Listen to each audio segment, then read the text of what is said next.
Some Democrats in both the House and Senate appear to be divided over Senate Minority Leader Chuck Schumer's decision to help Republicans avoid a government shutdown last week. 9 other Democrats joined Senator Schumer in advancing the stopgap measure, which funds the government through September and was signed by President Trump. The minority leader said the bill was, quote, terrible, but he ultimately voted to keep the government open just hours before last Friday's deadline. Democratic Congresswoman Debbie Dingell of Michigan, who voted no on the bill in her chamber, was asked about Schumer's vote and the fallout on CBS's Face the Nation with Margaret Brennan Sunday. Senator Schumer sent out mixed signals. We have got to be united as Democrats in making sure reconciliation and we protect people from having their health care cut, Medicaid cut, Social Security cut, or Medicare cut in any way, shape, or form. They want to see Democrats fighting back, and they're really scared about what's going to happen to them.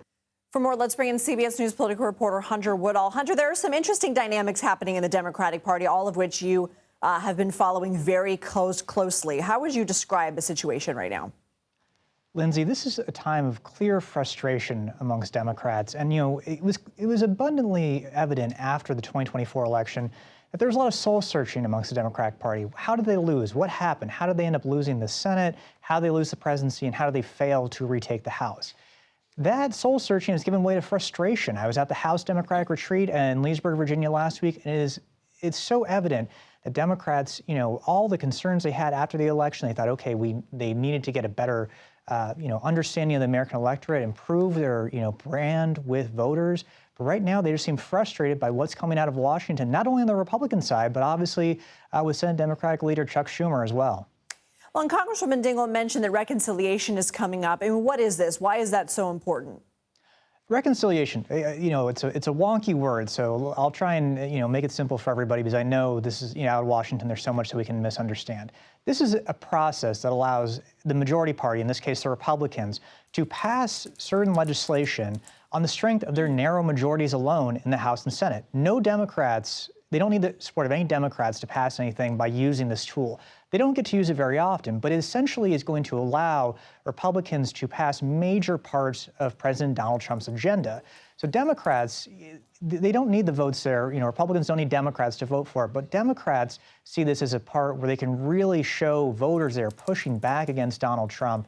And that's why you heard Representative Dingell talking about being unified, because even though Democrats don't have a role in it so much, they want to be able to show, hey, ahead of the 2026 midterms, they're resisting the president. Well, Senator Schumer announced Monday he's postponing the tour for his book out this week, Anti-Semitism in America, A Warning. I mean, we know that people had planned to protest. What more can you tell us about this decision? And you mentioned the soul searching that's been happening since the election. Are Democrats any closer to having an answer on what went wrong or where they go from here?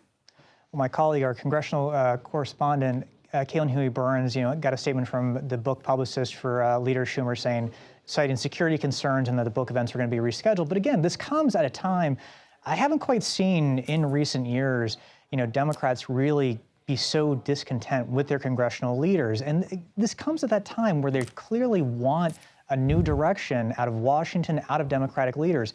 Voters I've spoken with, when you go to these town halls and you hear from voters, the Democratic faithful are concerned about Washington. They want to see a new approach, and they want to be, see more pushback against Donald Trump, against Republicans. Evidently, that didn't help, Democrats have brand struggles that carried over in the 2024 election, and they seem to still be struggling to find a solution for these brand issues as we come to these early months of 2025. Hunter Woodall, thank you so much for your reporting.